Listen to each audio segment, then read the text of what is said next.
29வது வசனத்துக்கு நேரே பைபிளை திருப்புங்க.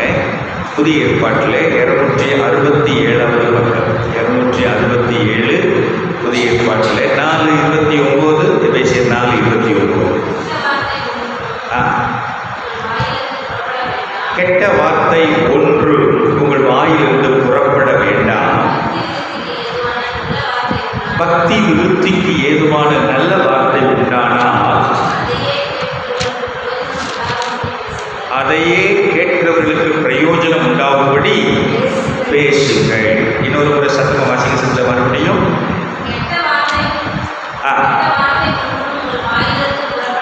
கெட்ட வார்த்தை ஒன்றுக்குள் வாயிலிருந்து புறப்பட வேண்டாம், பக்தி விருத்திக்கு ஏதுவான நல்ல வார்த்தை உண்டானால் அதையே கேட்கிறவர்களுக்கு பிரயோஜனம் உண்டாகும்படி பேசுங்கள். கைவேந்தி தோத்திரம் பண்ணுங்க. அல்லேலூயா சொல்லுங்க. 3 வார்த்தை நம்ம இந்த நாளில் இந்த காலையில் தியானிக்க ஆண்டவர் உதவி செய்வதாக. பைபிள்ல இருந்தே இந்த 3 வார்த்தைக்குரிய அந்த தியானத்தை கர்த்தர் நமக்கு ஆசீர்வதிப்பாராக. ஆமென் சொல்லுங்களேன். சொல்லுங்க எல்லாரும். கெட்ட வார்த்தை சொல்லும்போது நல்லா இல்லைல்ல. கெட்ட வார்த்தை. இன்னொன்று நல்ல வார்த்தை. சொல்லுங்க சொல்லுங்க சொல்லுங்க. நல்ல வார்த்தை. 3வது அதில் இருக்கிற இன்னொரு வார்த்தை, கேட்கிறவர்களுக்கு பிரயோஜனம் உண்டாகும்படி பேசுங்கள். 3 வார்த்தை, 3 விஷயத்தை நம்ம இன்னைக்கு காலையில் கற்றுக்கொள்ள ஆண்டவர் உதவி செய்வாரா. கெட்ட வார்த்தை இந்த வாயிலிருந்து வரக்கூடாது. கெட்ட வார்த்தை எது? கெட்ட வார்த்தை என்னன்றதை பார்ப்போம். கெட்ட வார்த்தை உண்மை இந்த வாயிலிருந்து வரக்கூடாது. நல்ல வார்த்தை வரணும். 3வது, கேட்கிறவங்களுக்கு பிரயோஜனம் உண்டாகிற வார்த்தையை நம்ம பேசணும். ஒரு ஆமென் சொல்லுங்க பார்க்கலாம்.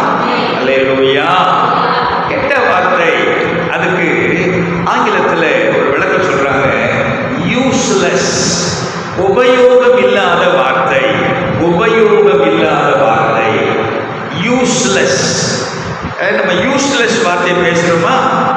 கொஞ்சம் யோசிப்பாங்க. வார்த்தை கொஞ்சம் வாய்க்கு நேரம் கை வச்சு, கொஞ்சம் நம்ம வாய்க்கு நேரம் கை வச்சு இந்த வாய் என்ன பேசுது, கொஞ்சம் இந்த காலை நேரத்தில் அதை கொஞ்சம் சிந்திக்க போகிறோம்.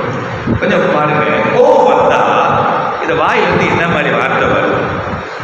கோபம் வந்தா அல்லது நம்மளை யாராவது கஷ்டப்படுத்திட்டாங்கன்னா அவங்க மேலே எப்படி வருது? அந்த கோபத்தில் எப்படிப்பட்ட வார்த்தைகளை நம்ம கொப்பளிக்கிறோம்? வார்த்தை. சொல்லுங்க சொல்லுங்க சொல்லுங்க. வார்த்தை. சத்தமா சொல்லுங்க. வார்த்தை. ஆமென். இந்த வார்த்தை ரொம்ப முக்கியம். இந்த வார்த்தை தான் ரொம்ப முக்கியம். சில பேர் பாருங்க, நீங்க பாருங்க, சில பேர் விஷயத்துல சண்டை போடுவாங்க, அடிச்சுக்குவாங்க. அச்ச வலி கூட வலிக்காது. ஆனா சொன்ன வார்த்தை, திருக்குறள் சொல்வார், தீயினால் சுட்டப்பும் உள்ளாடும் ஆறாதே நாவினால் சுட்டப்படு. அப்போ தீயில சுட்டா கூட அது ஆறிடும். 1 மாசமோ 6 மாசமோ அது ஆறிடும். ஆனா நாவல சுடுற அந்த படு மாறாது. ஆமென். அப்போ வார்த்தை ரொம்ப முக்கியம். நம்ம பாட்டில் நான் சொல்றேன், நம்ம ஆண்டவரை ஏற்றுக்கிறதுக்கு முன்னாடி என்னென்னவோ வார்த்தைகள்லாம் பேசணும். உண்மைதான். நம்ம ஆண்டவரை ஏற்றுக்கிற பிறகு நம்ம வாயிலிருந்து வர்ற வார்த்தையில மாற்றம் வந்திருக்குதா இல்லையா? இதைதான் நம்ம கவனிக்கணும். சொல்லுங்க. வார்த்தை. சத்தமா சொல்லுங்க. வார்த்தை. பாருங்க, இங்க கொஞ்சம் பார்க்கலாமா?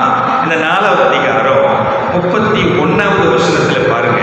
31வது வசனம், சகலவிதமான கசப்பும் கோபமும் மூர்க்கமும் கூக்குரலும் தூஷணமும் மற்ற எந்த துர்க்குணமும் உங்களை விட்டு விசுவாசிகளை பார்த்து பவுல் சொல்றார். கசப்பு. அப்போ இந்த கசப்பு நேரம், கோப நேரம், மூர்க்க நேரம் வார்த்தை எப்படி வருது? பக்கத்து வீட்டுக்காரங்க நமக்கு பிரச்சனை பண்றாங்க, சண்டை போடுறாங்க. அந்த சண்டையில் நம்ம எப்படி இருக்கிறோம்? சண்டை ஜாஸ்தியா முந்தின முறை சொன்னார், இந்த மீனவர் மத்தியில் சண்டை நடந்த போது நம்ம ஊருக்காக எதிர்த்து வந்த நாட்கள் என்ன செய்ய முன்ன போய் நின்றாரு. ஆனால் அவருக்கு இன்னொரு விசுவாசி நினைச்சிருக்கிறார், அவரை உணர்த்தி இருக்கிறார். விசுவாசி நம்ம சண்டை போட போகலாமா அப்படின்னு சொல்லிட்டு என்கிட்ட சொல்லும்போது மனத்திலிருந்து சொல்றதை பார்த்தேன். ஆண்டவருக்கு ஸ்தோத்திரம். அதனால இந்த முறை என்ன செஞ்சாரு? ஆளே இல்லை, தோத்துறேன். என்ன வருது? என்ன சொல்றேன்? விசுவாசி நம்ம எப்படி நடந்துக்கிறோம், எல்லாரும் நம்மளை பார்க்குறாங்க. எப்படிப்பட்ட வார்த்தையை பயன்படுத்துகிறோம் அதை கவனிக்கிறாங்க. அந்த கோப நேரத்தில் முகம்லாம்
பிறக்கலாகாத தூஷணமும் வம்பு வார்த்தைகளும் ஆகிய பாருங்க, தூஷணம் வார்த்தையில் என்னது?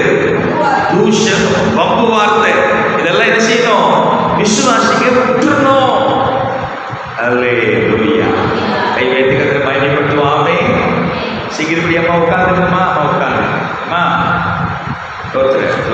கை வைத்து ஆண்டவர் கையை சீக்கிரத்தில் மகிமைப்படுத்தலாமாமே. கெட்ட வார்த்தையை பற்றி பார்த்து கொண்டிருக்கிறோம். பிரயோஜனமற்ற வார்த்தை, வீணான வார்த்தை. இந்த வார்த்தைகளை பற்றி நம்ம கவனிக்கிறோம். சில வசனங்களை காமிக்கிற பாருங்க. இந்த கெட்ட வார்த்தை பைபிள்ல எப்படி சொல்லுதுன்னு பாருங்களேன். நீதிமொழிகள் 15வது அதிகாரம் 1வது வசனத்தை பாருங்க. நீதிமொழிகள் 15:1.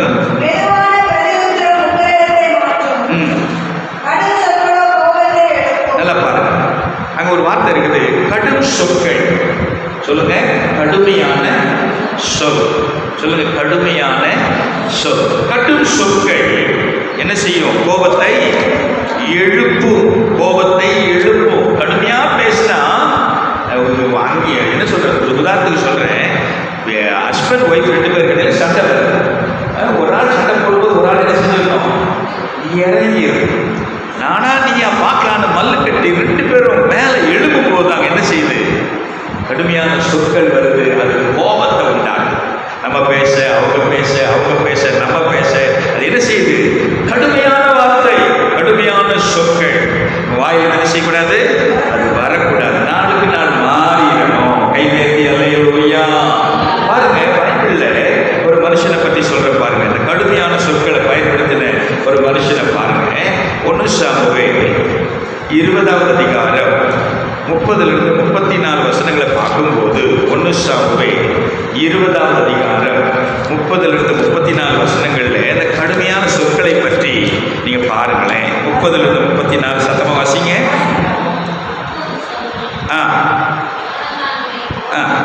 சவுல் தன் மகன் யோனத்தான் மேல் கோபம் உண்டவனாகி அவனை பார்த்து, ரெண்டகமும் மாறுபாடும் உள்ளவளின் மகனே, நீ உனக்கு வெட்கமாகவும் உன் தாயின் மானத்துக்கு வெட்கமாகவும் ஈசாயின் மகனை தோழனாக தெரிந்து கொண்டிருக்கிறதை நான் அறியேனோ?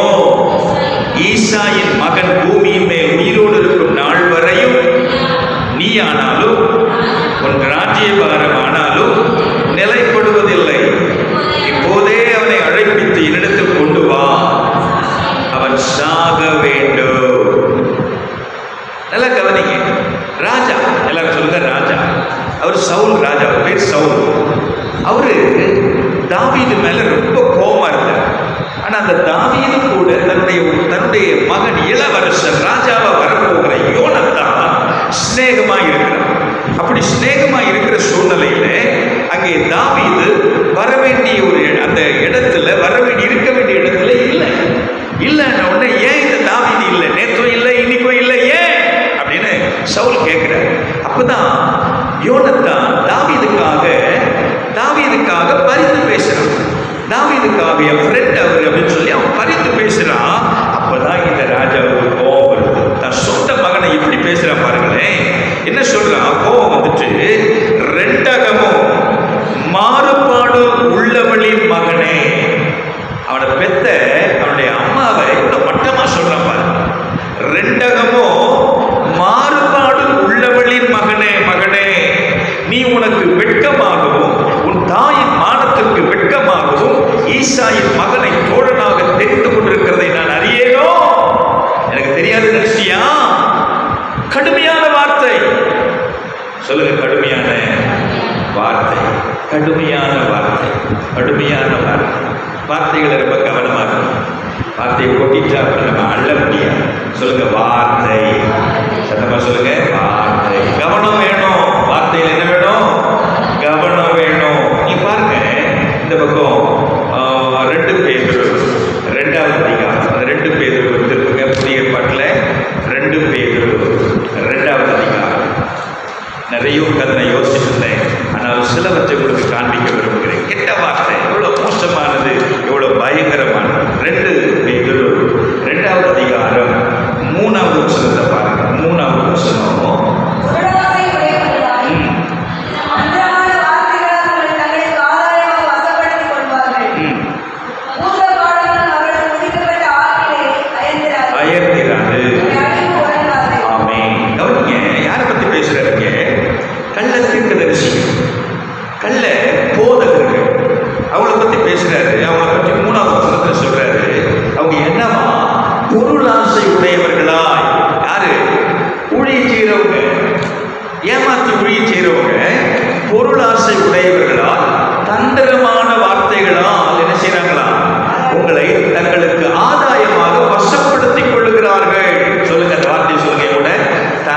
தந்திரமான வார்த்தை. சொல்லுங்க சொல்லுங்க.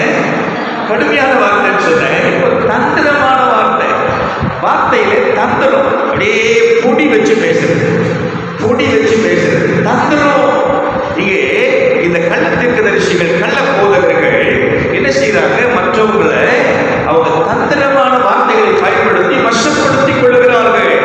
இதைத்தான் எச்சரிப்பா அங்கே சொல்லுகிறதை பார்க்கிறோம். எதுக்கு? பணத்தை பறிக்க. ஊழியம் செய்யறவங்க மற்றவங்க கிட்ட இருந்த பணத்தை பறிக்க என்ன செய்யறாங்களா? தந்திரமான வார்த்தைகளை பயன்படுத்துகிறார்கள். சொல்லுங்க, தந்திரமான வார்த்தை. அதே 2 பேதுரு 2ஆம் அதிகாரம் 18ஆம் வசனத்தை பாருங்க. 18ஆம் வசனத்துல வஞ்சகமாய் நடக்கிறவரிடத்திலிருந்து அரிதாய் தப்பினவரிடத்தில் இவர்கள் அகந்தையான வீண் வார்த்தைகளை பேசி, மறுபடியும் அதே வார்த்தை தான், அதே ஆட்கள் தான், அதே ஆட்களை பற்றி சொல்றாருங்க. இன்னொரு வார்த்தை என்ன? அகந்தையான வீண் வார்த்தை. சொல்லுங்க எல்லாரும், அகந்தையான வார்த்தை. அகந்தையான வார்த்தை விசுவாசிகளை கெடுக்கிற வார்த்தை, விசுவாசிகளை அழிக்கிற செய்கை. அவருடைய வார்த்தையிலிருந்து வருகிற அந்த அகந்தையான வீண் வார்த்தை அவங்களது விசுவாசிகளை தந்திரமா பிடிச்சி அவங்களை கெடுக்கிறது. அவருடைய தந்திர, அவருடைய திட்டம். சொல்லுங்க, அகந்தையான வீண் வார்த்தை. சத்தமா சொல்லுங்க, அகந்தையான. கடுமையான வார்த்தை, அதோட தந்திரமான வார்த்தை, அகந்தையான வார்த்தை. ஒரு வார்த்தையை பார்க்கிறேன். மத்தேயு 12ஆம் அதிகாரம் 31ஆம் வசனத்தை கொஞ்சம் கவனிக்கலாம். மத்தேயு 12:31 பாருங்க. மத்தேயு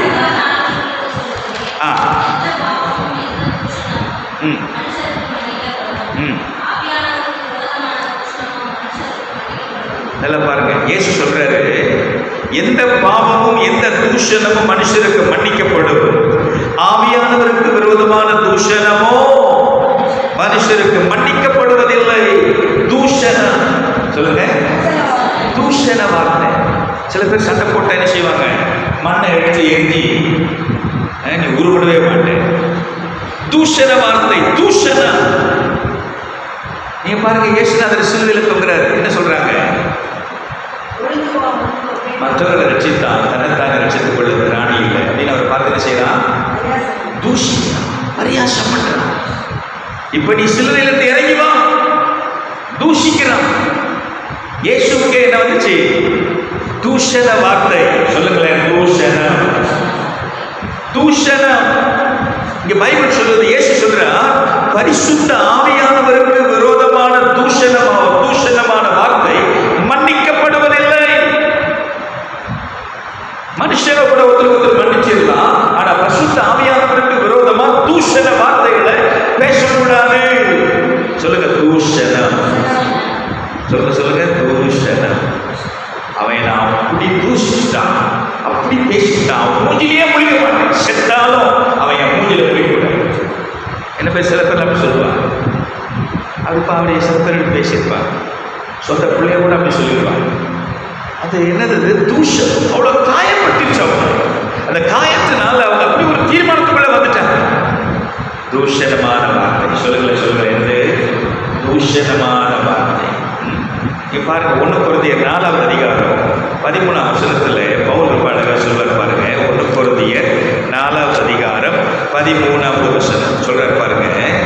தூஷிக்கப்பட்டு வேண்டிக் கொள்கிறோம், இந்நாள் வரைக்கும் உலகத்தின் குப்பையை போலவும் எல்லாரும் உடைத்து போடுகிற அழுக்கை போலவும் ஆனோ. ஊழியம் செய்கிறவங்களை என்ன செய்யறாங்களா? தூஷிக்கிறாங்க. அவர் சொல்ற, நேரவே சொல்ற, சபைக்குள்ளே இருந்துக்கிட்டே என்ன செய்யறாங்க? தூஷிக்கிறாங்க. நாங்க என்ன பண்றோம்? வேண்டிக் கொள்ளுகிறோம். கை வைத்து தோற்ற பண்ணுங்களேன். அல்லேலூயா. அவங்க தூஷிக்கிறாங்க, நாங்க வேண்டிக் கொள்றோம். ஏன்னா இந்நாள் வரைக்கும் நாங்க யாரா இருக்கிறோம்? உலகத்தின் குப்பையை போலவும் எல்லாரும் துடைத்து போடுகிற அழுக்கை போலவும் ஆனோ. தூஷிக்கிறவங்க தூஷிக்கட்டும். பாருங்க, ஒரு இடத்துல தாவீது பயந்து ஓடிட்டே இருப்பான். அவன் ஓடிக்கிட்டு போது சீமேயி என்கிற ஒரு மனுஷன் சொல்வான், ரத்த பிரியனே தாவீதே, தொலைஞ்சி போ. அப்ப தாவீது கூட இருக்கிற ஒரு வீரன் சொல்லுவாங்க, ராஜா தாவீது, ஒரு நிமிஷம் சொல்லுங்க, நாங்க அவன் தலை எடுத்துடுறோம். அப்ப என்ன சொல்லுவார் இது அவன் தூஷிக்கட்டும். கர்த்தர் அவனை தூஷிக்க சொல்லி இருக்கிறார். தூஷிக்கட்டும். ஒரு சாதாரண கிருபை பாருங்க. நமக்கு தூஷண வார்த்தை ஏதாவது சொல்லிட்டாங்கன்னா நமக்கு எப்படி வருது பாருங்க. ஆனா பைபிள்ல தூஷண வார்த்தையை பயன்படுத்தினார்கள். இயேசுவுக்கு விரோதமாய் தூஷண வார்த்தை, தாவீதுக்கு விரோதமாய் தூஷண வார்த்தை, ஊழியக்காரர்களுக்கு விரோதமாய் தூஷண வார்த்தை, தூஷண வார்த்தை. கடைசி புத்தகத்துக்கு முந்தின புத்தகம் யூதாவின் நிருபத்தில் பாருங்க, அங்கேயே ஒரு வார்த்தை இருக்கு பாருங்க. யூதா 8வது வசனத்தை பாருங்க. யூதா 8வது வசனம். இவர்களும் அசூசிப்படுத்திக் கொண்டு அசட்டை பண்ணி தூஷிக்கிறார்கள். யாரு? சொப்பனக்காரர், தவறான உபதேசக்காரர், ஆண்டவருக்காக சாட்சியாய் வாழாதவர்கள் என்ன பண்றாங்க? கர்த்தத்துவத்தை அசட்டை பண்ணி மகத்துவங்களை தூஷிக்கிறார்கள். ஆண்டவருடைய மகத்துவத்தை தூஷிக்கிறார்கள். சொல்லுங்க, தூஷணமா. நம்ம கையை வாய் முன்னாடி கொண்டு சொல்லுங்களேன். வீணான, சொல்லுங்க படிச்ச வீணான பிரயோஜனம் இல்லாத வார்த்தைகளை என் வாயிலிருந்து இன்னிலிருந்து நான் பேசக்கூடாது. சொல்லுங்க, என்னென்ன வார்த்தை? கடுமையான வார்த்தை, தந்திரமான வார்த்தை, அகத்தையான வார்த்தை, தூஷணமான. எத்தனை பார்த்தோம்? 4 வார்த்தை. இன்னும் ஒன்று மட்டும் பார்த்துக்கலாமா? பக்கத்தில் 3 யோவான் 10வது வருஷம் பக்கத்தில் பாருங்க. யூதாவுக்கு முன்னாடி 3 யோவான் 10வது வருஷம் 3 யோவான் 10வது வருஷம். ஆனபடியா நான் வந்தால் அவன் எங்களுக்கு விரோதமாய் பொல்லாத வார்த்தைகளை அலப்பி, நான் நினைச்சுக்குவேன், இப்படி செய்து வருவது போதாமல் ஏற்றுக்கொள்ளாமல் இருக்கிறதும் அன்றி. பாருங்க, யார் அவன் பேர் என்ன தெரியுமா? தியோத்திரே. மேல் வருஷத்துல பாருங்க, தியோத்திரே. எல்லாரும் சொல்லுங்க, தியோ. சத்தமா சொல்லுங்க, பேர் சொல்லுங்க, தியோத்திரே. தியோத்திரே என்ன மாதிரி வார்த்தையை பேசுறானா? பொல்லாத வார்த்தைகளை அலப்புகிறவன். சொல்லுங்க, பொல்லாத வார்த்தை, பொல்லாத வார்த்தை. வாயிலிருந்து என்ன வரக்கூடாது? பொல்லாத வார்த்தை. இருக்கிறவங்களையும் கெட்டு போட்டு அவன் செய்கிற காரியங்கள் அப்படி இருக்குன்றத அங்கே யோவான் அங்கே வேதனையோட அதை எழுதுகிறதை பார்க்கிறோம். ஆமே. அதே வார்த்தையை மத்தேயு 12 அதிகாரம் 34வது வசனத்தில் பார்த்தீங்கன்னா இயேசு சொல்வார். மத்தேயு 12:34 குறிச்சிங்க. விரியன் பாம்பு குட்டிகளே, நீங்கள் பொல்லாதவர்களாக இருக்க நலமானவைகளை எப்படி பேசுவீர்கள்? இருதயத்தின் நிறைவினால் வாய். அல்லேலூயா. நீங்க தான் பொல்லாதவர்களா இருக்கிறீங்க. உங்க வாயிலிருந்து எப்படி நல்ல வார்த்தை வரும்? அப்போ என்ன சொல்ற? இருதயத்தின் நிறைவினால் வாய் பேசும். நெஞ்சுக்கு நேரம் கையை கொண்டு பாருங்க. இருதயம். இங்க என்ன இருக்குதோ அதுதான் வாயில. இங்க என்ன இருக்குதோ அதுதான் வாயில. நீங்க நல்லது இருந்தா வாயில நல்லது வரும். இங்க கெட்டது இருந்தா வாயில கெட்டது வரும். என்ன சேர்த்து வச்சிருக்கிறோம்? ஆண்டவர் வச்சிருக்கிறோமா இல்லை கெட்டதை வச்சிருக்கிறோம்? பேயை வச்சிருக்கிறோமா அல்லது ஆண்டவர் வச்சிருக்கிறோமா? வசனத்தை வச்சிருக்கிறோமா அல்லது பேயின் வார்த்தைகளை வச்சிருக்கிறோம்? இங்க என்ன இருக்குதோ அதான் வரும். விரியன் பாம்பு குட்டிகளே, நீங்கள் பொல்லாதவர்களாக இருக்க நலமானதை எப்படி பேசுவீர்கள்? இருதயத்தின் நிறைவினால் வாய் பேசும். மறுபடியும் கை வைத்து ஆண்டவரே, வீணான வார்த்தை வாழ்க்கையில் வேண்டாம். நாங்கள் அடிக்கடி பரிஷ்டப்பட்டு பேசிக்கொள்கிறோம். அதுக்கப்புறமா ரியலைஸ் பண்ணுறோம், ஐயோ பேசிக்கிட்டேன்னு. ஆண்டவர் பேசின ஆளை பார்க்கும்போது எங்களுக்கு மூஞ்ச பார்க்க கூட முடியல. அவன் மூஞ்ச பார்க்கறதுக்கு கட்டி இருக்குது. இப்படி பேசிக்கிட்டோமேன்னு சொல்லி அவன் மேலே வருத்தப்படுறோம். அல்லது அவங்க எங்கள் விரோதமாக பேசுகிற வார்த்தைகளை நாங்கள் சில நேரத்தில் தியானம் பண்ணிட்டு இப்படிலாம் பேசிட்டாங்களே, அவன் மூஞ்சிலேயே புளிக்கூடாதுன்னு சில பேரை பற்றி நாங்கள் தீர்மானம் எடுத்துடுறோம். இந்த நிலைமையெல்லாம் மாற்றுங்க ஆண்டவரே. இந்த வாய்க்கு நேராக மறுபடியும் கையை நீட்டி சொல்லுங்க, ஆண்டவரே இது வாய்க்கு நேராக. ஆண்டவர் கெட்ட வார்த்தை எனக்கு வர வேண்டாம்ப்பா. வீணான வார்த்தை வேண்டாம்ப்பா. யூஸ்லெஸ் வார்த்தை எனக்கு வேண்டாம்ப்பா. நல்ல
தேற்றி பக்தி விருத்தி உண்டாகும்படி செய்யுங்கள். 1 தெசலோனிக்கேயர் 5:11 சொன்னேன். அப்படின்னா நம்ம என்ன செய்யணும்? நல்ல வார்த்தை இருந்தா மற்றவங்களுக்கு நம்ம என்ன செய்வோம்? தேற்றுவோம், தேர்தல் உண்டாகுவோம், அவங்களுக்கு ஆறுதல் உண்டாகுவோம். கைவேந்தி தோத்தல் பண்ணுங்களேன். அல்லேலூயா. நம்ம பிரதர் திருச்சந்திர பிரதரும் சரி, சிஸ்டரும் சரி, அடிக்கடி அவங்க ஒரு பிரச்சனைக்காக ஜெபம் பண்ண வரும்போதெல்லாம் அவங்க என்ன செய்யறோம்? தேற்றுகிறோம். சொந்தவாதிங்க நன்றியை நீங்க சீக்கிரம் பார்ப்பீங்க. ஆமே, தேற்றுகிறதுக்கு தான் கர்த்தர் விசுவாசிகளை வச்சிருக்கிறாரு ஒழிய நானும் நீங்கள் என்ன செய்யக்கூடாது? நானும் நீங்களும் மற்றவங்களை இன்னும் காயப்பட்டக்கூடாது. இருக்கிற காயத்தில் இன்னும் கொஞ்சம் உரிசு போட்டு குத்தி குத்தி சில பேர் அங்கே ஒரு பெரிய திறமம் அதல்ல, தேற்ற வேண்டும். சொல்லுங்க, நல்ல வார்த்தை மற்றவருடைய காயத்தை என்ன பண்ணும்? ஆற்று. ஆமென் சொல்லுங்களேன். பாருங்க, இந்த பக்கம் கொலோசையர் 3வது அதிகாரம் 16-17 வசனங்களை வரும்போது வார்த்தையை பற்றி ரொம்ப அழகா பேசுவார். பாருங்க, கொலோசையர் 3வது அதிகாரம் பைபிள்ல பாருங்க 277வது பக்கம், புதிய ஏற்பாட்டில் 277, கொலோசையர் 3வது அதிகாரம் 16-17 வசனங்களை பாருங்க. ஞானத்தோடு பரிபூர்ணமாக வாசமாய் இருப்பதாக சங்கீதம், கீர்த்தனை, ஞான பாட்டுகளினாலே போதித்து புத்தி சொல்லிக் கொண்டு கர்த்தரை பக்தியுடன் பாடி வார்த்தையினாலாவது செய்கையினாலாவது எதை செய்தாலும் அதையெல்லாம் செய்து ஒரு அவை சொல்ல பார்க்கலாம். எல்லாரும் கை வைத்து சொல்லுங்க. வார்த்தையினாலாவது செய்கையினாலாவது ஆண்டவரை முன்ன வச்சு நம்முடைய வாழ்க்கை அமையணும். நம்முடைய வார்த்தை, நான் ஆண்டவருக்குள்ள, மற்றவங்களுக்கு முன்னாடி நான் ஆண்டவருக்குள்ளன்னு தெரிஞ்ச பிறகு நம்ம பயன்படுத்துகிற வார்த்தைகள் மற்றவர்களுக்கு நேரே ஆண்டவர் நிமித்தம் அந்த வார்த்தைகள் பயன்படுத்த ஒழிய வார்த்தைகளே வந்துடக்கூடாது, தாறுமாறு வந்துடக்கூடாது. வார்த்தை கிரியை, நம்முடைய பேசுற வார்த்தையும் நம்ம செய்கிற செய்கையும் சமமா இருக்கணும், ஒன்னா இருக்கணும். அல்லேலூயா. சில பேர் சொல்லுவாங்க, பைபிள் நீங்க பாருங்க, வேதம் பாருங்க, பரிசேயரை பற்றி ஆண்டவர் சொல்லுவாங்க. அவங்க என்ன செய்வாங்க? அவங்க உங்களுக்கு போதிப்பாங்க, ஆனா அதுபடி செய்ய மாட்டாங்க. அவங்க சொல்றபடி செய்யுங்க, அவங்க செய்கைப்படியோ செய்யாதீங்க. அப்ப வார்த்தையில எப்படிப்பட்ட வார்த்தையை நம்ம பயன்படுத்துகிறோம்? கவனிங்க, வார்த்தையை பாருங்க. நீங்க வசனத்தை பார்க்கலாமா? அதே நீதிபதிகள் 15வது அதிகாரம் 23வது வசனம். நீதிபதிகள் 15வது அதிகாரம் 23வது வசனத்தை பாருங்க.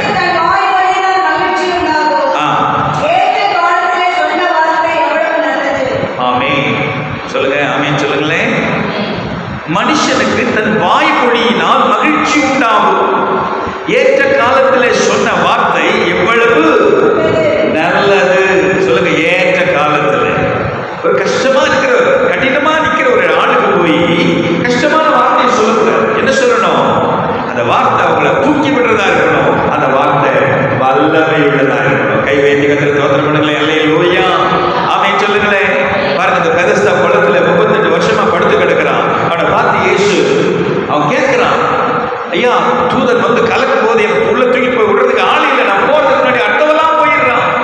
ஏசு அங்க போய் என்ன சொல்றாரு? நான் உடனே தூக்கி போற சொன்னாரா? இல்ல, நீ உன் படுக்கை எடுத்துக்கொண்டு வீட்டுக்கு போ. அல்லேலூயா. வார்த்தை வல்லமை உள்ளது.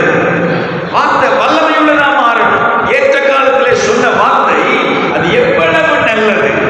ஆமென் சொல்லுங்களேன். அல்லேலூயா. ஏற்ற காலம், அந்தந்த காலத்துக்கு அந்தந்த சூழ்நிலைக்கு ஏற்ற வார்த்தையை பயன்படுத்த ஆண்டவருடைய பிள்ளைகள் அறிந்திருக்க வேண்டும். அல்லேலூயா. ஆமென் சொல்லுங்களேன். அப்போ ஞானமாய் பேசுறவன் ஆண்டவருடைய பிள்ளை யாரா இருக்கிறான்? ஞானி. சொல்லுங்க சொல்லுங்க, யார் ஞானி? ஆண்டவருடைய பிள்ளை தான் ஞானி. அப்போ இந்த ஞானியா இருக்கிற ஆண்டவருடைய பிள்ளை மக்கள்கிட்ட பேசும்போது அவங்களுக்கு சந்தோஷத்தை கொடுக்கணும், அவங்களுக்கு சௌக்கியத்தை கொடுக்கணும். அல்லேலூயா. நான் நல்லா புரிஞ்சுக்கங்க. நம்ம பேசுகிற வார்த்தை மற்றவங்களுக்கு வியாதியை உண்டாக்கி அல்லது மற்றவங்களுக்கு சுகத்தை. இது வார்த்தை ஆக்கிரமான்னு யோசிக்கிறீங்களா? ஆமா, நம்ம பேசுற வார்த்தை சிலருக்கு வியாதியை உண்டாக்கிறோம். நம்மளால அவருக்கு வியாதி வந்துடும். அதே மாதிரி நம்மளால நம்ம பேசுற வார்த்தையினால அவங்களுக்கு சுகம். நானும் நீங்களும் மற்றவங்களுக்கு சுகம் உண்டாக்குறவர்களா, நோய் உண்டாக்குறவர்களா? அல்லேலூயா. சுகம் உண்டாக்குறாளா? வாயிலிருந்து வர்ற வார்த்தை மற்றவங்க என்ன செய்யணும்? கட்டணும். அல்லேலூயா. அந்த யோபு பார்த்து அவன் ஃப்ரெண்ட்ஸ் எல்லாம் போட்டு மாட்டிட்டாங்க. ஆனால் யோபு கொஞ்சம் கூட ஆறுதல் இல்லை. பாருங்க, அதில் கவனிச்சிங்கன்னா யோபு 6வது அதிகாரம் 25ஆம் வசனத்தில் யோபு சொல்வார் பாருங்க. யோபு 6வது அதிகாரம் 25ஆம் வசனத்தை வாசிங்க. யோபு 6:25. செம்மையான வார்த்தைகளில் எவ்வளவு வல்லமை உண்டு அப்படின்னு சொல்லுங்களேன். அப்ப செம்மையான வார்த்தையில வல்லமை இருக்குது. எல்லாரையும் கூட சேர்ந்து சொல்லுங்களேன். செம்மையான வார்த்தை சொல்லுங்க. செம்மையான வார்த்தை பேசும்போது மற்றவங்க வல்லமையை பெற்றுக்கொள்றாங்க. ஆமே. அதுக்கு வேற வார்த்தையை பேசினா அவங்களுக்கு நோய் உண்டாக்கும். அப்படியான வல்லமை, நல்ல வார்த்தையில் என்ன இருக்குது? வல்லமை. கை வைத்து கத்திர தோத்திரம் பண்ணல. ஆமே. அதே மாதிரி நீதிமொழிகள் 16வது அதிகாரம் 24ஆம் வசனத்தை பாருங்க. நீதிமொழிகள் 16:24. இனிய சொற்கள் மதுரம். இனிய சொற்கள் சொல்லுங்க எல்லாரும் சொல்லுங்க. இனிய சொற்கள், இனிமை. இந்த சொல்லு, நம்ம பேசுற சொல்லு இன்பத்தை கொடுக்க மற்றவங்களுக்கு. அந்த இனிய சொற்கள் தேன்கூடு போல ஆத்மாவுக்கு மதுரமும் எலும்புகளுக்கு ஔஷதமும் ஆகும். ஆமே. இப்போ பேசுற வார்த்தை மற்றவங்களுக்கு இன்பத்தை கொடுக்கும்.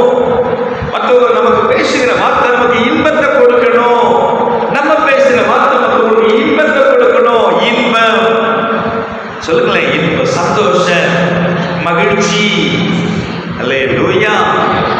பாருங்க, அந்த வார்த்தை ஞானி ரொம்ப அனுபவிச்சு சொல்லியிருக்காங்க.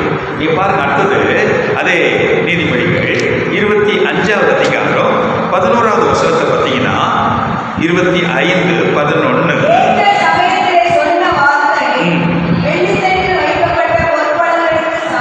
ஆமீன் சொல்லுங்களேன். அங்க ஒரு வார்த்தை சொல்லுவோம். என்ன வார்த்தை அது? ஏற்ற சமயத்தில் சொன்ன வார்த்தை எவ்வளவு நல்லதுன்னு அங்க ஒரு வார்த்தை பார்த்தோம். ஆனா இங்கே ஏற்ற சமயத்தில் சொன்ன வார்த்தை வெள்ளித்தட்டி. பாருங்க, கையில வெள்ளித்தட்டு நிக்குது பாருங்க. வெள்ளித்தட்டிலே வைக்கப்பட்ட பொற்பழங்களுக்கு சமானம். பழத்தை பார்த்த உடனே நமக்கு பிடிக்கும். ஆனா அந்த பழம் இப்ப எதுல இருக்குது? வெள்ளித்தட்டுல இருக்குது. பாருங்க, அது எதுக்கு சொல்றாரு ஞானி? ஏற்ற சமயத்திலே சொன்ன வார்த்தை வெள்ளித்தட்டிலே வைக்கப்பட்ட பொற்பழங்களுக்கு சமானம். அல்லேலூயா. ஆமென் சொல்லுங்களேன். அப்போ சூழ்நிலைக்கு ஏற்ப பேசுகிற அந்த காலத்துக்கு ஏற்ப பேசுகிற அந்த வார்த்தைகள் ரொம்ப நல்லது. அதுதான் வெள்ளித்தட்டில் வைக்கப்பட்ட பொன் பழங்களுக்கு சமானம். அல்லேலூயா. நல்ல வார்த்தை. சொல்லுங்க. நல்ல வார்த்தை. நல்லா சொல்லுங்களேன். நல்ல வார்த்தை. அதே பக்கத்தில் பிரசங்கி 12வது அதிகாரம் 11வது வசனத்தை பார்த்தீங்கன்னா, பிரசங்கி 12வது அதிகாரம் 11வது வசனம், ஞானிகளின் வாக்கியங்கள் தாற்றுக்கோள்கள் போலவும் சங்க தலைவர்களால் அறையப்பட்ட ஆணிகள் போலவும் இருக்கிறது. ஒரு ஆமென் சொல்லுங்க பார்க்கலாம். ஞானிகளின் வாக்கியம், ஞானிகளின் வார்த்தை எப்படி இருக்குதா? தாற்றுக்கோள்கள் போல, சங்க தலைவர்களால் அறையப்பட்ட ஆணிகள் போல. அதை சீக்கிரம் எடுக்க முடியாது, பேக்க முடியாது. ஞானிகளின் வார்த்தை அது எப்படி இருக்குது? தாற்றுக்கோள்கள் போல, சங்க தலைவர்களால் அறையப்பட்ட ஆணிகள் போல அது இருக்கிறது. அல்லேலூயா. அது கவனத்தை கவருது. சில இடத்துல போய் பாருங்க, கல்வெட்டு வச்சிருப்பாங்க. அந்த கல்வெட்டு அது எவ்வளோ நாள் ஆனாலும். நாங்கள் சென்னையில் ஊழியம் செய்யும் போது எங்களோட ஒரு ஊழியர் இருந்தார். கிட்டத்தட்ட 60 வயசுக்கு மேலே தான் ஊழியத்துக்கு வந்தார். ரிட்டையர்ட் ஆகிட்டு. ஆனால் அவர் நல்ல ஊழியம் செய்கிறோம். ஆனால் சென்னையில் முக்கியமான இடங்கள்ல பார்த்தீங்கன்னா கல்வெட்டில் அவர் பேர். அந்த பேரை பார்க்கும்போது யோசிச்சு பார்த்தா அவர் யாரு? ஒரு யூனியன் லீடர். யூனியன் லீடர் அந்த ஆண்டவர்களை வந்தவர். ஆனால் அந்த பேரை யாரும் என்ன செய்ய முடியல, எடுக்க முடியல, அழிக்க முடியல. பார்க்கும் போதெல்லாம் எப்பா ஒரு யூனியன் லீடராக இருந்து யூனியனுக்காக நல்லா செஞ்சிருக்கிறாரு சொல்லி அவரை பற்றி யோசிக்கிறார். என்ன சொல்றேன்? கவனத்தை கவருகிற வார்த்தைகள், ஞானிகளின் வார்த்தைகள். நானும் நீங்களும் இயேசுப்பா பிள்ளைங்க. ஆண்டவர் பிள்ளையா இருக்கிற கை தூக்கி தோற்றம் பார்க்கலாம். ஆண்டவர் பிள்ளை. வாயிலிருந்து வர்ற வார்த்தை எப்படி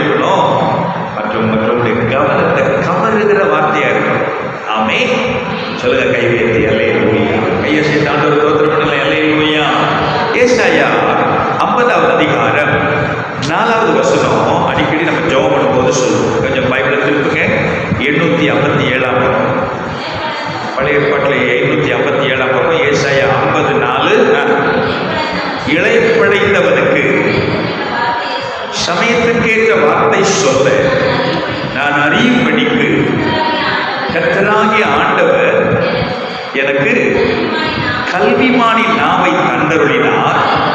காலைதோறும் என்னை எழுப்புகிறார். கற்றுக்கொள்கிறவர்களைப் போல நான் கேட்கும்படி என் செவியை கவனிக்க செய்கிறார். ஒரு ஆமென் சொல்ல பார்க்கலாம். நான் மறுபடியும் உங்களுக்கு ஞாபகப்படுத்துறேன். எவ்வளோ சேர்த்து கை வைத்து சொல்லுங்க. வார்த்தை எப்படி இருக்கணும்? நல்ல வார்த்தையாக இருக்கணும். எப்படிப்பட்ட வார்த்தை? வல்லமை உள்ள வார்த்தை. சத்தமா சொல்லுங்க. வல்லமை உள்ள. நம்முடைய வார்த்தை மற்றவங்களுக்கு வல்லமை கொடுக்கிறதா மாறும். சொல்லுங்க, வல்லமை. ரெண்டாவது இன்பம். மற்றவங்களுக்கு எப்படி கொடுக்கும்? இன்பத்தை கொடுக்கணும். பேசும்போது மற்றவங்களுக்கு அது இன்பத்தை கொடுக்கும். இன்பமான வார்த்தை. மூணாவது சூழ்நிலைக்கு ஏற்ற வார்த்தை. சொல்லுங்க, சூழ்நிலைக்கு ஏற்ற.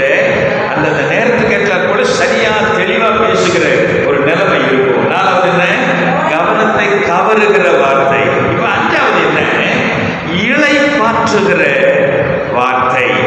ஆமென் சொல்லுங்களேன். ஆமென் சொல்லுங்களேன். இளைப்படைந்தவனுக்கு சமயத்துக்கு ஏற்ற வார்த்தை சொல்ல நான் அறியும்படி கர்த்தராகிய ஆண்டவர் எனக்கு கல்விமானி நாவை தந்தருளினார். தீர்க்கதரிசி ஏசாயா இயேசுநாதரை பற்றி சொல்றான் இந்த வார்த்தை. இந்த தீர்க்க தரிசனம் மேசியாவை பற்றின ஒரு தீர்க்க தரிசனம். அவர் சிறு பிராயத்திலிருந்து அவர் யாரு? பரிசுத்த ஆவியினா அவருடைய அம்மா கர்ப்பம் தரித்தாங்க. சின்ன வயசுலேருந்தே அபிஷேகம், பரிசுத்தாவின் அபிஷேகம் பெற்றவர் இயேசு. பரிசுத்தாவின் மூலமாய் ஆண்டவர் இந்த அனுபவத்துக்குள்ள வரும்போது ஏசாயா இயேசுவை பற்றி தீர்க்க தரிசனமா சொல்றான். இளைப்படைத்தவனுக்கு சமயத்துக்கேற்ற வார்த்தை சொல்ல நான் அறியும்படி கல்விமானினா. கைவேறு சொல்லுங்களேன். கல்விமானினா. இந்த கல்விமானி நாம இருக்கிறவங்க ஆண்டவராக இயேசுவுக்குள்ள இந்த கல்விமானி நாம இருந்ததுனால இளைப்படைந்தவர்களுக்கு ஆண்டவர் இளைப்படைந்தவர்களுக்கு சமயத்துக்கேற்ற வார்த்தை சொல்ல இயேசு அறிவிக்கிறார். கைவேற்றி ஆண்டவர் தோற்றம் பண்ணலாம்.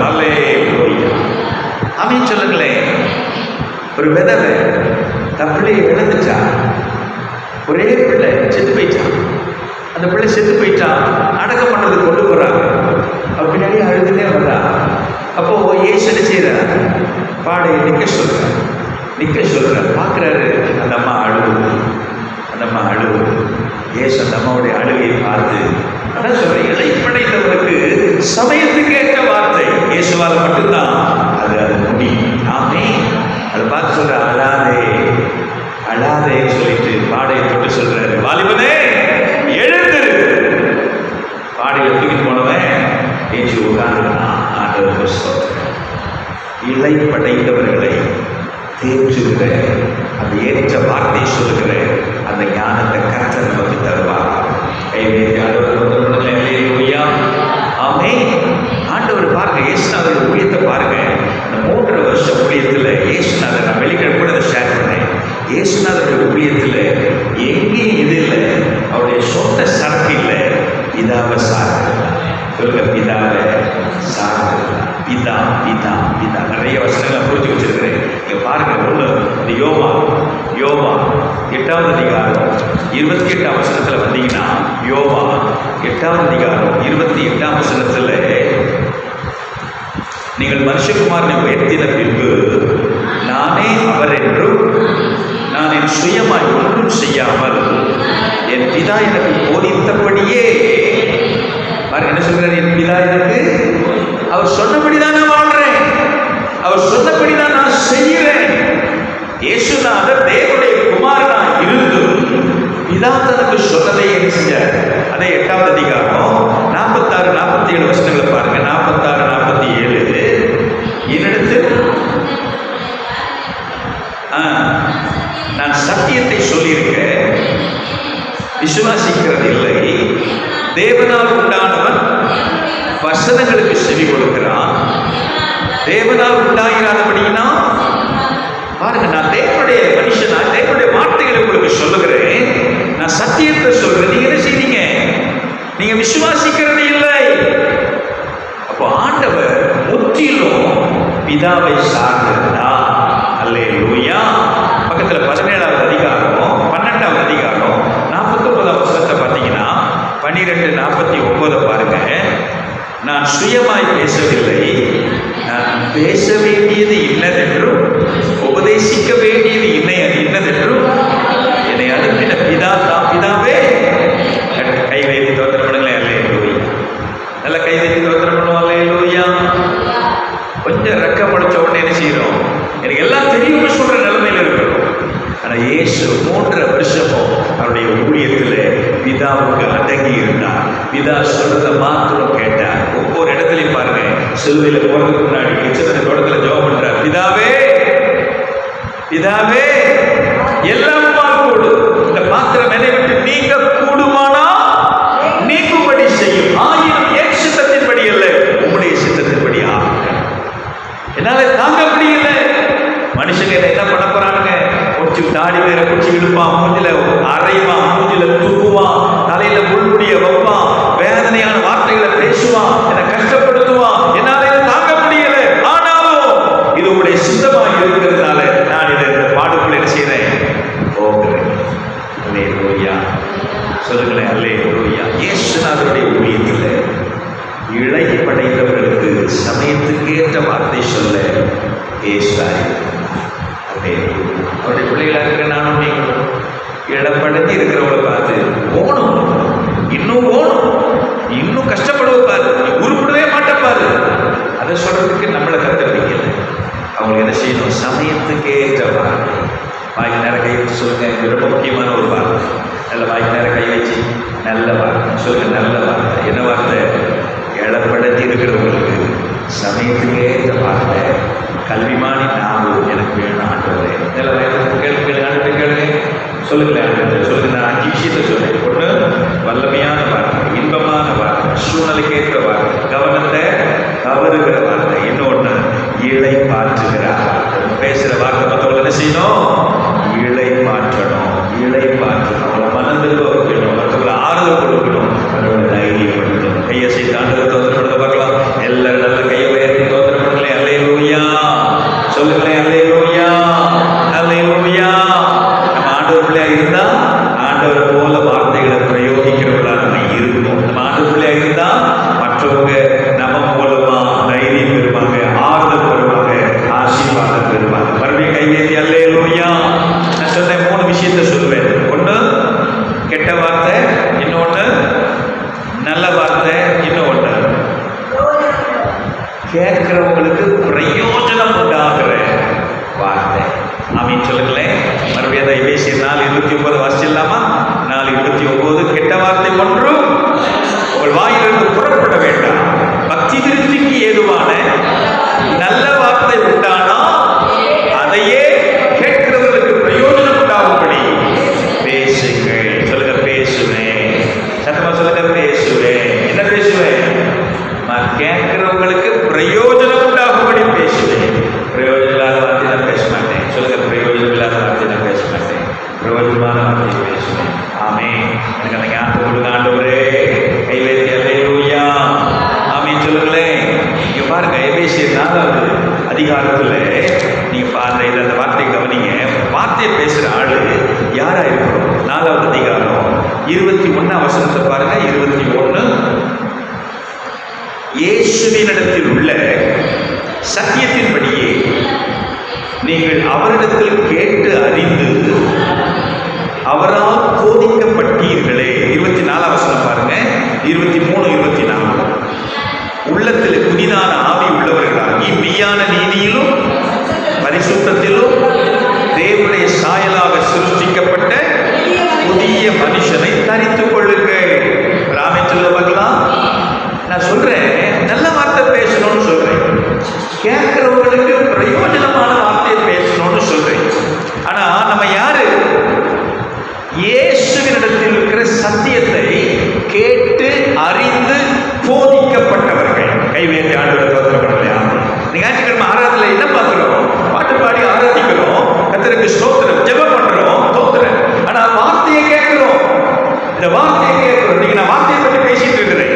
அப்போ ஆண்டவருடைய வசனத்தை இப்படி சொல்லுது. நம்ம வார்த்தையை சரியா கையாளணும். கெட்ட வார்த்தை பேசக்கூடாது, நல்ல வார்த்தையை பேசணும். மற்றவங்க ஆசீர்வாதம் அடைகிற, பிரயோஜனம் அடைகிற வார்த்தையை பேசணும். அப்போ நானும் நீங்களும் இந்த சூழ்நிலைக்குள்ளே வந்திருக்கிறோம். கைவேந்தி கர்த்தரை தோத்திரப்படும். ஆமே. அதே மாதிரி அங்க இருக்கிற இன்னொரு வார்த்தை என்ன? 24. மெய்யான நீதியிலும்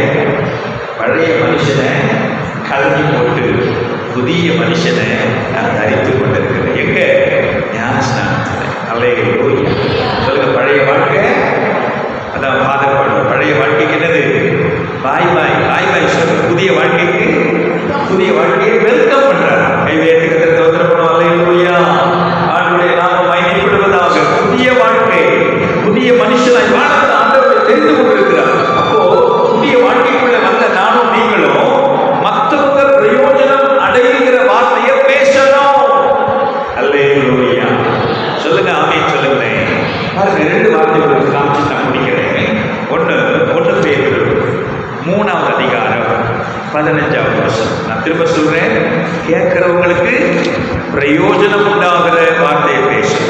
1 பேதுரு 3:15 கர்த்தராகிய தேவனை 3:15 உங்கள் இருதயங்களை பரிசுத்தம் பண்ணுங்கள், உங்களில் இருக்கிற நம்பிக்கை குறித்து உங்களிடத்தில் விசாரித்து கேட்கிற யாவருக்கும் சாந்தத்தோடும் வணக்கத்தோடும் உத்தரவு சொல்ல எப்பொழுதும் ஆயுதமாய். எல்லாரும் சொல்லுங்க, உத்தரவு சொல்ல. ஏசு ஏசுன்னு ஓடுறையே, உங்க இயேசுவை பற்றி சொல்லு அப்படின்னு சொன்னாங்கன்னா, என்ன கேட்க அப்படின்னு சண்டை போடக்கூடாது. சாந்தத்தோடு சொல்லுங்க சொல்லுங்க, சாந்தத்தோடு வணக்கத்தோடு உத்தரவு சொல்ல எப்போ ரெடிய சொல்லுங்க, சாந்தத்தோடு வணக்கம். இன்னொரு வார்த்தை பவுல் சொல்றாரு பாருங்க, கொலோசியர் 6வது அதிகாரம் 4வது அதிகாரம் 6வது வசனத்தை பாருங்க. கொலோசியர் 4 கொஞ்சம் கவனிப்பு. அந்த வார்த்தை எல்லாரும் பைபிள் திருப்புங்க. 278 புதிய ஏற்பாட்டில் 278 அந்த வார்த்தை எடுக்க பக்கத்தில் ஜாஷுவா எடுங்க. புதிய ஏற்பாட்டில் 278 பக்கம். கொலோசியர் 4வது அதிகாரத்தில் 6வது வசனத்தில் ரொம்ப அழகா வார்த்தையை பற்றி சொல்வார் பாருங்க. அவன் அவனுக்கு இன்னின்னபடி, எல்லாரும் சொல்லுங்க, இன்னின்னபடி உத்தரவு சொல்லும்படிக்கு சொல்ல நீங்கள் அறியும்படி உங்கள் வார்த்தை எப்பொழுதும் வசன வார்த்தை உங்கள் வசனம் எப்பொழுதும் கிருபை பொருந்தினதாயும் உபாசாரமேறினதாயும் இருப்பதாக. கவனிக்கிறீங்களா?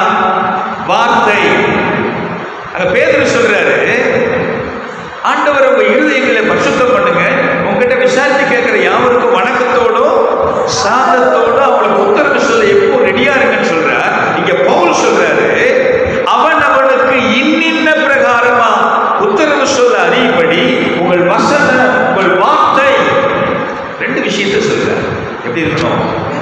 உப்பா முதல்ல என்னது? கிருபை பொருந்தினதாயும் உப்பா சாரமேறினதாயும் இருப்பதாக. எவ்வளோ சேர்ந்து எல்லாரையும் கூட சேர்ந்து சொல்லுங்க பார்க்கலாம். ஒரு கை வைத்து சொல்லுங்க, ஆண்டவரே மற்றவர்களுக்கு இன்னின்னபடி உத்தரவு சொல்ல நாங்கள் அறியும்படி எங்கள் வார்த்தை சொல்லுங்க, எங்கள் வார்த்தை வாய்க்கு நேரம் கை காமிங்க, வார்த்தை எங்கள் வார்த்தை கிருபை பொருந்தினதாயும் உப்பா சாரமேறினதாயும் இருப்பதாக. ஆமென் சொல்லுங்களேன். கை வைத்து அல்லேலூயா. தாவீது ஒரு ஜெபம் என்னது? என் கண்மலையும் என் மீட்பருமாகிய கர்த்தாவே, என் வார்த்தைகளும் என் இருதயத்தின் தியானமும் ஒரு சமூகத்தில் பிரீதியாய். வாயின் வார்த்தை. இங்கே பவுல் சொல்றாரு, விசுவாசிகளே மற்றவர்களுக்கு இன்னின்ன பிரகாரமா நீங்க உத்தரவு சொல்ல அறியும்படி உங்கள் வசனம் அல்லது உங்கள் வார்த்தை எப்பொழுதும் சொல்லுங்க, எப்பொழுதும் கிருபை பொருந்தினதாயும் உப்பா சாரமேறினதாயும் இருப்பதாக. அல்லேலூயா. நம்மெல்லாம் கிறிஸ்தவங்க தானே? கிறிஸ்தவங்களா இருக்கிறவங்க கை வைத்து தோன்றது. நான் கிறிஸ்தவங்க சொல்றேன், நான் கிறிஸ்துவின் விசுவாசி. ஆமாவா இல்லையா? அப்ப நம்ம யாருக்கு விசுவாசி? ஏசப்பாவுக்கு விசுவாசி. ஆமா தானே? அப்போ ஏசப்பா யாரு? அவர் கிருபை பொருந்தினவர். பைபிள் சொல்லுது, யோவான் 1:14 ஞாபகம் இருக்குதா? அந்த வார்த்தை மாம்சமாகி கிருபையினாலும் சத்தியத்தினாலும் நிறைந்தவராய் நமக்குள்ளே வாசம் பண்ணினார். அல்லேலூயா. 17 வசனம் ஞாபகம் இருக்குதா? 16, 17 எடுத்தீங்கன்னா அவருடைய கிருபையின் மேல், அவருடைய பரிபூரணத்தினால் கிருபையின் மேல் கிருபையை பெற்றோம்.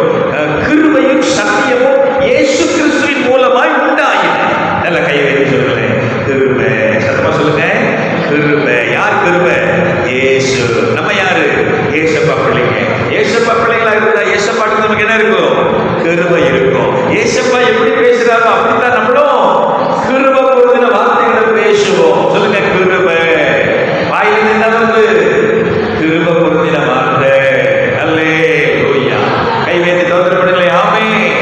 ஆண்டவர் பிள்ளையா இருந்தா ஆண்டவர் பிள்ளை போல தான், ஆண்டவர் போல தான் நானும் நீங்களும் பேசணும்.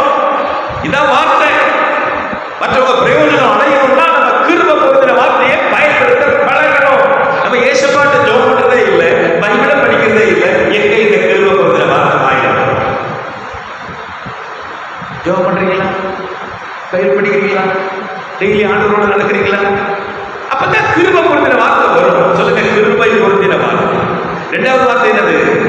உப்பால் சாரமேறின வார்த்தை. சகோதரிகளா இருக்கிறீங்க, சமையல் பண்ணும்போது உப்பு என்ன செய்யறோம்? உப்பு ஒரு லிமிட்டுக்கு மேல போச்சுன்னா அது பாட்டு கறிக்க ஆரம்பிச்சிடும். ஆமாவா?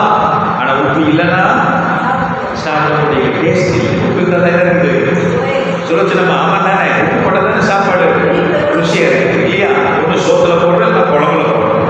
சில பேர் ரெண்டுலையும் போடுவாங்க. அழகா அதெல்லாம் போட்டு சாப்பிடுவாங்க. சொல்லுங்க, உப்பு உப்பு சாப்பாட்டை சுவை கூட்டுது. கைவேறு எல்லையிலோடியா. அது போலதான் நம்ம பேசுற பேச்சு எப்படி இருக்கணும்? உப்பா சால தெரிகிறதாயிரம் அல்லே. உப்பில்லாம சிலர் பேசுவாங்க. உப்பே இருக்கு பேசுறது பார்த்தா சப்புன்னு. அந்த உப்பு இல்லைன்னா தெரியும் சப்புன்னு. உப்பு இல்லாத பேசுறது போல பேசுவாங்க. சில பேர் உப்பு கச்சா மாதிரி பேசுவாங்க. அப்படியே உள்ள அப்படியே கச்சி கச்சி பேசுவாங்க. உப்பா சாரமேறின வார்த்தையை விசுவாசி பயன்படுத்தி அல்லேலூயா. நல்ல கையை சித்தோத்திரம் அல்லேலூயா. பைபிள்ல மார்க்கில் சொல்வார். மார்க் 9:50 அந்த வார்த்தையை இதோட சம்மந்தப்பட்டதுனால காட்டுகிறேன். மார்க் 9:50 பாருங்க. மார்க் 9 அதிகாரம் 50வது வசனம். மார்க் 9:50. உப்பு நல்லதுதான். உப்பு சாரம் இல்லாம போனா எதினாலே சாரம் உண்டாக்குவீங்க? உங்களுக்குள்ளே உப்பு உடையவர்களாக இருக்க, ஒருவரோடு சமாதானமாயிருக்க. அல்லேலூயா. சொல்லுங்க, உப்பு சாரம் போச்சுன்னா என்ன ஆகுது? பாருங்க, உப்பளம் இந்த பகுதிகளை பாருங்க. அந்த பக்கம் மரக்கான பக்கம் போகும்போது அடிக்கடி பார்ப்பேன். உப்பு அது சாரமுள்ள உப்பு. அதனாலதான் மூட்டையை கட்டி விற்கிறான். அது வியாபாரத்துக்கு போகுது. சாரம் இல்லைன்னா காலில் மிதிக்கத்தான் பயன்படும். சாரமுள்ள உப்பு. நீங்கள் உங்களுக்குள்ளே உப்புடையவர்களாயிருக்க, மற்றவர்களோடு சமாதானமாயிருக்க. அல்லேலூயா. எல்லாம் கை வைத்து தவிர்க்கணுங்களே. அவன் ரொம்ப முக்கியங்க. நான் இன்னைக்கு கடைசியாக முடிக்கிற விஷயம், கேட்கிறவங்களுக்கு பிரயோஜனம் உண்டாகிற வார்த்தையை இந்த முதல் ஆறாவதுல வந்த நானும் நீங்களும் பேச. சொல்லுங்க, பேச. அனாவசியமான வார்த்தைகளை பேச வேண்டாம். வீணான வார்த்தைகளை கொட்ட வேண்டாம். ஐயோ அது பிளேடு, ரம்பம், பொக்க பிளேடு அப்படின்னு பார்த்து நம்ம பார்த்து யாருமே செய்யக்கூடாது. ஐயோ அது வந்துடுச்சுப்பா, அர்த்தம்ப்பா, ஐயோ ஐயோ ஐயோ சொல்லக்கூடாது. யாரும் பார்த்து யாரா சொல்லணும்? அவங்க பேசுறத கேட்கணும் போல இருக்குது. அது எனக்கு பிரயோஜனத்தை கொடுக்குறது சொல்லணும்னே நம்மளை பார்த்து வேற வார்த்தையை பயன்படுத்தக்கூடாது. அல்லேலூயா. நல்ல கைவேத்தி ஆண்டவர் சுமத்தில் ஒப்பு கொடுக்கலாமா? அல்லேலூயா. ஆமே ஆமே. ஆண்டவரை பற்றி சொல்லும்போது வணக்கத்தோடு சாந்தத்தோடு உத்தரவு சொல்ல எப்பவும் ரெடியா இருக்கணும். அதே போல நம்ம பேசுகிற வார்த்தை ஒன்று திரும்ப கொடுத்துட்டாக இருக்கணும். 2 உப்பா சாரமேறினதாக இருக்கணும். அல்லேலூயா. சொல்லுங்க, அல்லேலூயா. வார்த்தை நல்ல பூச்சிக்கு நல்ல வார்த்தை வாயில வரணும். மற்றவங்க பிரயோஜனத்துக்காக வார்த்தையை நம்ம பேசணும். கெட்ட வார்த்தை ஒன்றும் வாயிலிருந்து வரக்கூடாது. சொல்லுங்க, கெட்ட வார்த்தை மற்றவங்களை பாதிக்கிற கெட்ட வார்த்தைன்னா அது என்னன்னு சொல்லுவாங்க. அந்த மாதிரி வார்த்தையெல்லாம் சொல்லுவாங்க. நான் சென்னையில் இருக்கும்போது மெட்ராஸ் பாஷை இருக்கும். அது மெட்ராஸ் பாஷை. இது கெட்ட வார்த்தை. ஆனால் அந்த கெட்ட வார்த்தையை பயன்படுத்துறது அல்ல. வார்த்தை பேசும்போதே பயனில்லாத பிரயோஜனம் இல்லாத வார்த்தையை பயன்படுத்தினாலே கெட்ட வார்த்தை. ஆமே. அல்லேலூயா. எச்சரிக்கலாமா? எழுதுனேன் கொஞ்ச காட்டிங்க, கொஞ்ச நேரம் எழுதுனேன். அந்த வருஷத்துல ஜோம் பண்ணணும். அல்லேலூயா. ஒரு சென்னையிலிருந்து வார்த்தை கேட்டு நீங்களும் அந்த வருஷத்துல ஒப்பு கொடுங்க. கைகளை உயர்த்தி அந்த வருஷத்துல எல்லாரும் கை உயர்த்தி அப்பாட்ட ஜோம் பண்ணலாம். கட்சியில் கேட்டுக்கலாம். ஜபம் முக்கியமா எல்லாரும் கை உயர்த்தி நல்ல கை உயர்த்தி பார்க்கலாம். 2 கையை ஸ்ட்ரெச் பண்ணி நல்ல ஆண்கள் நல்ல 2 கையும் உயர்த்தி அந்த ஒரு ஜோம் பண்ணி ஜோம். கெட்ட வார்த்தை, மற்றவர்களுக்கு கெடுக்கிற வார்த்தை, பிரயோஜனம் இல்லாத வார்த்தை, வீணான வார்த்தை வாயிலிருந்து வரவே கூடாது. இன்னிலிருந்து வரக்கூடாது. தீர்மானம். கெட்ட வார்த்தை, வீணான வார்த்தை, மற்றவர்களை காயப்படுத்துகிற வார்த்தை, மற்றவர்கள் நோகடிக்கிற வார்த்தை, கடுமையான வார்த்தை